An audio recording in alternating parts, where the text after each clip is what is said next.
Arun sir Ganga घाट, अरुण कुमार। मैं UPSC और BPSC की आप तैयारी बिल्कुल कर सकते हैं निःशुल्क। और गंगा घाट पर प्रत्येक दिन शाम को अभी 6:15 पे हम मिलते हैं, एनआईटी घाट पे, गांधी घाट पे। छात्रों की भीड़ कहीं ना कहीं आपको दिख रही होगी। ये परंपरा अभी की नहीं है, ये करीब 3 साल 4 साल पहले का है। और सबसे ज़्यादा रिजल्ट अगर किसी ने दिया तो गंगा घाट की सीढ़ियों ने दिया है। न्यूज में आया था। किस न्यूज में आया? नेशनल न्यूज में। कारण क्या था कि यहाँ के बहुत सारे पत्रकारिता जो हैं वो वही बोलते हैं जो कि यहाँ के कोचिंग इंस्टीट्यूट उनको थोड़ा चाय पानी समोसा करा देते हैं। लेकिन नेशनल न्यूज ने पूरा रिकॉर्ड निकाल के दिया और ये भी लिखा कि 75 दिन का जो हर दिन हम एक पेज देते हैं, जैसे पेज आपको दिखेगा अभी, वैसे पेज देते हैं और 75 दिन के पेज में 66 क्वेश्चन आए हुए थे। 66 क्वेश्चन बहुत बड़ी बात हो जाती है नहीं? मेंस में हर पेपर में मैक्सिमम क्वेश्चन गंगा घाट के थे, रेगुलर। इसीलिए अरुण सर गंगा घाट शायद बिहार में तो लोग जानते हैं, ऐसा नहीं कि नहीं जानते हैं, बाहर में ज़्यादा जानते हैं, दिल्ली वगैरह में ज़्यादा जानते हैं, तुरंत पहचान जाते हैं। हाँ, अरुण सर गंगा घाट हम जानते हैं अच्छी तरीके से, हमने भी वहाँ को नोट्स को फॉलो किया है, वहाँ का जो बताया गया उसको फॉलो किया है। निःशुल्क मार्गदर्शन है और ऐप पे आप आएंगे तो 101 रुपया का गुरु दक्षिणा में आपको जो है पूरा का पूरा चीज़ मिल जाएगा, पूरा मार्गदर्शन मिल जाएगा। और कैसे करना है वो आपको पता है। तरीका क्या है? तरीका ये है कि आप अपना बेसिक सीख कीजिए पहले। 5-6 महीना लगता है, इसमें इंग्लिश भी एक पार्ट है। आप क्लास 1 to क्लास 10 का इंग्लिश को अच्छी तरीके से याद कर जाइए, आपकी इंग्लिश स्टैंडर्ड की हो जाएगी। फिर आप नॉर्मल इंग्लिश का न्यूज़पेपर भी समझ पाइएगा, बहुत काम आपका आसान हो जाएगा। उसके बाद क्या करना है, क्लास 6 to क्लास 10 का जो आपका टॉपिक्स है, social studies, history, geography, polity, science, general science, इनको ख़त्म कर जाइए। मैथ क्लास 8th लेवल का अच्छे से बनाइए। और आजकल सीबीएसई में रीजनिंग भी हो गया, उसको भी कर लीजिए। ये ज़्यादा टाइम नहीं लगता, 6-8 महीना में आपका ये सब काम हो जाता है। उसके बाद आइए हमारा एक पेपर पकड़िए। जैसे मान लिया आपने पॉलिटी पकड़ा, तो आप अगर अच्छे से टाइम देते हैं तो आराम से 1 महीना में पॉलिटी उस स्थिति तक पहुंच जाएगी जितना कि कोई कोचिंग नहीं करा पाएगा। और पॉलिटी और आपका कंसेप्ट पूरा उस लेवल तक अगर पहुंचा हुआ है तो मेंस के टाइम में आपको रिवीजन करने में हार्डली 6-7 दिन का टाइम लगेगा। सिमिलर वे में हिस्ट्री कर जाइए 1 महीना में, 2 महीना। तीसरा महीना ज्योग्राफी कर जाइए 3 महीना। चौथा महीना साइंस कर जाइए 4 महीना। बाकी सब्जेक्ट इन चारों से ही जीएस निकलता है, हिस्ट्री, ज्योग्राफी, पॉलिटी और साइंस। क्या निकलेगा उससे? ज्योग्राफी से, साइड से और कुछ और चीज़ों से निकलेगा इकोनॉमी। 15-20 दिन में इकोनॉमी खत्म हो जाता है। इकोलॉजी, इन्वायरमेंट 15-20 दिन में। टेक्नोलॉजी, इंटरनेशनल रिलेशंस, ये सब 15-20 दिन का काम है। कहने का अर्थ है कि 7-8 महीना में आपका पूरा जीएस पेपर खत्म। अब आप रीजनिंग है, मैथ है, प्रैक्टिस कर जाइए 1-1 महीना। 10 महीना हो गया। 6 महीना पहले 16 महीना, मतलब कि आप 1.5 साल की तैयारी करने के बाद आप कोई एग्ज़ाम लिखिए, 2 महीना में एग्ज़ाम निकलेगा। बिल्कुल सही बात है। गंगा घाट यही बात की बात करता है, क्योंकि हम जानते हैं कि बिहार के स्कूल की पढ़ाई कैसे हुई है और उनको एक टाइम तो लगेगा। और आज देखिएगा ज़्यादातर बच्चे जो यूपीएससी देते हैं उनको 2.5 साल लगातार तैयारी करना पड़ता है। 1.5 साल की तैयारी मिनिमम उतना लग ही जाता है और 1 साल एग्ज़ाम का प्रोसेस और उसमें निकल जाते हैं। यही है, 2.5 साल तो लग जाता है। इतना लगना भी चाहिए, सही बात है। और इतना लग जाए और निकल जाए एग्ज़ाम तो काफ़ी अच्छी बात है। ये कोई बहुत मुश्किल काम नहीं है। हम लोग आज का टॉपिक पर आ रहे हैं। आज का टॉपिक यहाँ दिख रहा होगा आपको। हिस्ट्री में हम लोग कौन सा टॉपिक डिस्कस कर रहे हैं? खिजाडी एक्सकैवेशन। खिजाडी, आपको करना क्या होगा? मैप देखना होगा खिजाडी है कहाँ। थोड़ा जब खिजाडी आप टाइप करेंगे तो दिखेगा मदुरई। तो मदुरई मतलब तमिलनाडु में जाइए, मदुरई घूमिए, उसके 14-15 किलोमीटर के अंदर में खिजाडी दिखेगा। और ये टाइम जो है, किस टाइम का एक्सकैवेशन का जो काम हुआ है, इस पर अभी रिसर्च चल ही रहा है। लेकिन जो वहाँ पर ब्रिक वर्क्स दिखे हैं, आयरन दिखा है, गोल्ड दिखा है, तांबा भी दिखा है, और तमिल और संस्कृत मिक्स्ड वहाँ का इन ग्राफिक्स दिखा है, वो बताता है कि ये टाइम जो 600 BC का है। मतलब जिस टाइम में यहाँ पर बुद्धा है उस टाइम में यहाँ भी कल्चर है। क्लियर है? कौन सा एक्सकैवेशन? खिजाडी। इस साल के यूपीएससी के लिए बहुत इंपॉर्टेंट क्वेश्चन है, क्योंकि आपके टेक्स्ट बुक में नहीं है, न्यूज में आ रहा है, रिसर्च वर्क पब्लिश नहीं हुआ है, लेकिन न्यूज में आ रहा है। लेकिन जो बातें मैंने बताई है उतनी बातें तो इसके साथ जुड़ी हुई है। राखी गिरी डीएनए रिसर्च। राखी गिरी में एक महिला का 2500 साल पुराना, ईसा के 2500 साल पुराना उसका लाश मिला, जिस लाश से डीएनए निकाला जा सकता था। अब डीएनए का जब स्टडी होगा तो हमें उसके बारे में तो बहुत सारी बातें पता लग जाएंगी। क्लियर है ना? और डीएनए के स्टडी में ये पता लगा कि भाई ये ओरिजिनल है इंडिया के। वो महिला जो कहाँ की है? इंडिया की ओरिजिनल है, यहाँ के लोकल है। इसमें कोई भी आर्य का जीन इसमें नहीं घुसा है। बात समझ में आए? हालांकि ये कहा जा सकता है कि एक महिला के डीएनए से पूरे सभी का जेनेटिक एनालिसिस तो नहीं हो सकता है, लेकिन एक चीज़ तो मिला कि भाई ये ओरिजिनल है। इसमें कहीं ईरान का या कहीं का कोई जो उधर साइड से आए हैं आर्यंस, उधर का कोई ट्रेस नहीं मिल रहा है।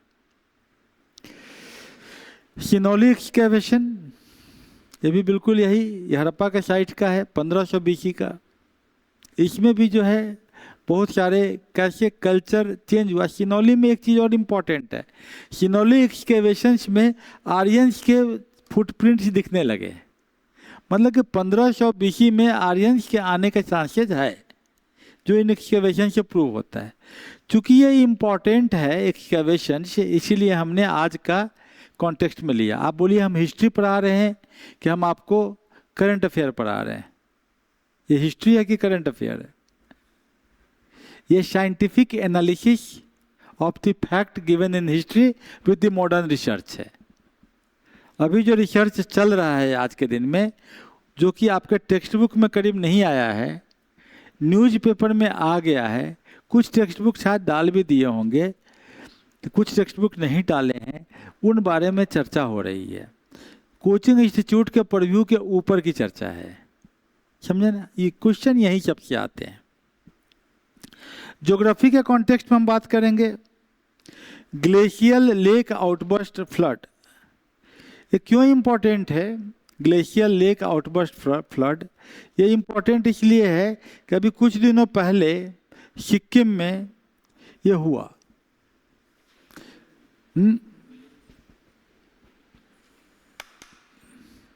सिक्किम में ये हुआ,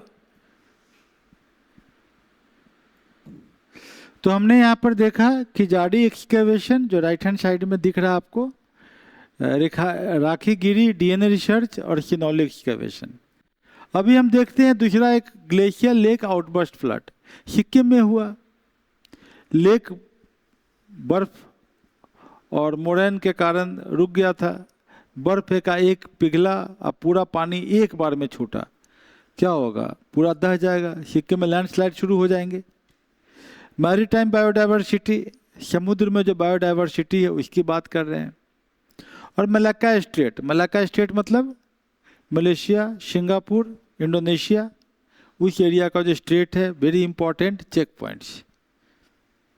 बिहार में हम लोग बात करेंगे बीपीएससी एग्जाम के पर्सपेक्टिव से Vikramshila Gangetic dolphin century. Vikramshila का गैंगेटिक डॉल्फिन सेंचुरी, ये भागलपुर से पटना के बीच का पहला national aquatic park. National aquatic animal dolphin mammals होता है, हमारी तरह बच्चों को दूध पिलाता है। वेटलैंड्स ऑफ बिहार, कुछ बिहार में नए वेटलैंड जुड़े हैं। पॉलिटी में हम डिस्कस करेंगे डिलिमिटेशन ऑफ पार्लियामेंट्री कॉन्स्टिट्यूएंसीज, जो भी आपका परिसीमन हो रहा है कि 2 MP सीट जहाँ पर है उसको 3 बनाए जाएंगे। पूरे लोकसभा 545 को 750 बनाए जाएंगे, इसके बारे में। और हम यहाँ पर बात करेंगे बिहार के 5 फिलॉसफर के बारे में, एंशिएंट टाइम्स के हिंदू फिलॉसफर। आर्यभट्ट, आर्यभटिया, शून्य का सिद्धांत, दशमलव का सिद्धांत, पृथ्वी अपनी धुरी पर घूमती है।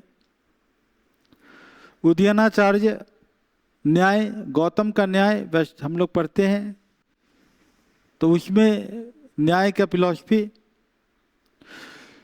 वाचस्पति मिश्रा वेदांता की बात करते हैं। मंडन मिश्रा जो मीमांसा की बात करते हैं। अब बौधायन, जो माना जाता है कि सबसे अर्ली मैथमेटिकल प्रोफेसर थे फिलोसफर बौधायन, इनका भी जन्म बिहार में हुआ माना जाता है। तो इतने टॉपिक हम लोग डिस्कस करने जा रहे हैं गंगा घाट पे। आइए हम लोग थोड़ा टॉपिक को सिलसिलेवार ढंग से देख लेते हैं। आपको जो पेज मिलेगा उस पेज की बात हम कर लेते हैं। ये टॉपिक है आपका, आपको जो पेज मिलेगा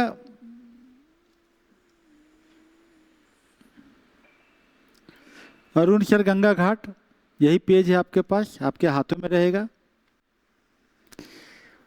हालिया पुरातात्विक खोजें अभी हाल में क्या किए गए हैं। खिजारी की रिपोर्ट अभी ASI की समीक्षा में है। प्रमुख खोजें क्या है, ईंट संरचनाएं हैं, तमिल ब्राह्मी चिन्ह में लिखा गया है, जल निकासी का वहाँ पर दिया गया है। वहाँ भी जैसे हड़प्पा में जल निकासी का था, हड़प्पा तो काफ़ी एंशिएंट है, इन खिजारी में भी जल निकासी का है।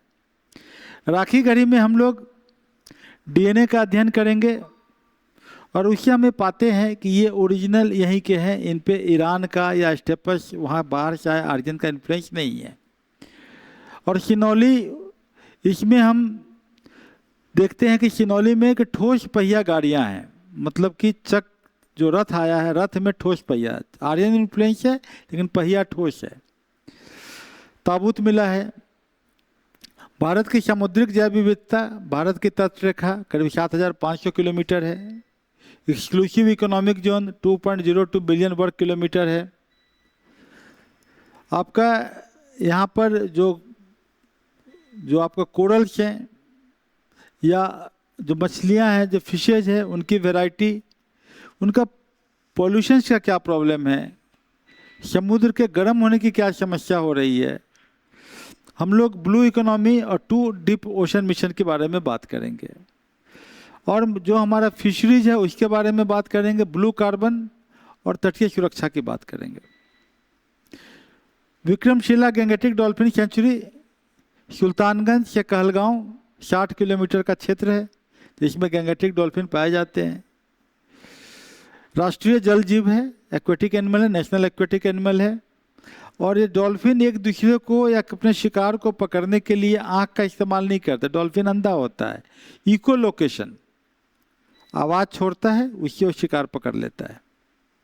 प्रोजेक्ट डॉल्फिन, नमामि गंगे से समर्थन मिलता है।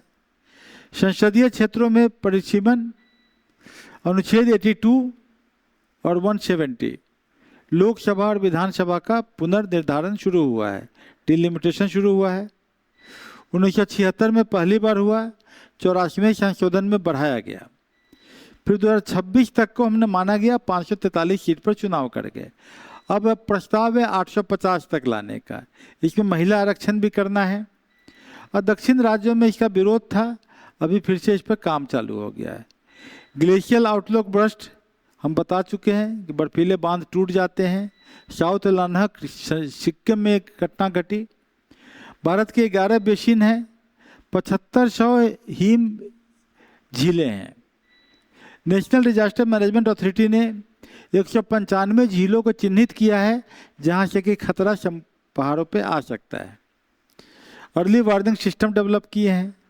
मलक्का जल डबरू मध्य, मलक्का स्ट्रेट जिसके बारे में बात कर रहे हैं, 930 किलोमीटर का स्ट्रेट है ये, मैक्सिमम स्ट्रेटजिक इम्पोर्टेंस का है, काफ़ी ज़्यादा यहाँ से कारोबार होता है, अंडमान निकोबार को जोड़ता है पैसिफिक ओशन में। बिहार का वेटलैंड्स, बिहार में 4.4% एरिया वेटलैंड्स है। बिहार में अब तक 6 रामसर साइट्स हो गए हैं। कंवरताल बिहार की पहली रामसर साइट है। नकी नकटी गोकुल जलाशय ये रामसर सूची में आ गया है। और प्राचीन भारत के 5 विद्वान आर्यभट्ट, बौधायन, उदयाचार्य, वाचस्पति मिश्र, मंडन मिश्र के बारे में हम जिक्र करते हैं। Same thing in English and Hindi दोनों में दिया हुआ है। काजीगढ़ी यहाँ नोट्स भी आपको मिल जाएंगे, हिंदी में भी इंग्लिश में भी। यहाँ पर पूरा दिया हुआ GS 1 के पर्सपेक्टिव से किजाडी, राखीगढ़ी, सिनौली, लेट हड़प्पन दिया हुआ है। यहाँ पर क्या क्या मिला है, बैकग्राउंड और की फैक्ट्स क्या है कि ये फाइनल पब्लिकेशन आर्कियोलॉजिकल सर्वे ने इसके अंतर्गत में करता है। राखीगढ़ी का कितना बड़ा एरिया है, करंट क्या है, क्या क्या चैलेंजेज है, ये हम लोगों ने इसको डिस्कस किया है। किजाडी का भी दिया है, किजाडी कहाँ पर है, वगाई रिवर के बगल में है, मदुरई के बगल में है। मैरीन टाइम सिक्योरिटी के बारे में हम बात करेंगे। यहाँ भी हम लोग क्वेश्चंस भी बना के देते हैं कि क्या क्वेश्चन पीटी में पूछेगा, क्या क्वेश्चन मेंस में पूछेगा। ग्लेशियल लेक आउटलेट बस्ट, बिल्कुल वही बात है जो अभी हम बात कर रहे थे। ये आपका यहाँ पर दिया हुआ नेशनल डिजास्टर मैनेजमेंट अथॉरिटी, किस तरीके से हम लोग इसको, क्या प्रॉब्लम है, क्या एनालिसिस है, नेशनल डिजास्टर मैनेजमेंट अथॉरिटी इस पर क्या काम कर रहा है। Now come to maritime biodiversity. एक हम जस्ट बिगिनिंग किए हैं, ब्लू इकोनॉमी क्या होता है, समुद्र से रिलेटेड इकोनॉमी। इसमें आपको दिया है कि कितना बड़ा एरिया कवर करते हैं, क्या क्या प्लैंक्टन्स है, कोरल्स है, फिशेज हैं, एनिमल्स है, किस एक्ट के तहत ये कवर होता है। और इसके बाद हमारा बिहार आ जाएगा, और बिहार का हम लोग Malacca state, correct, Malacca state का जोग्राफिकल लोकेशन वगैरह दे दिया गया है। और इसके बाद बिहार आएगा, बिहार के बाद 5 पर्सनैलिटी का जिक्र होगा।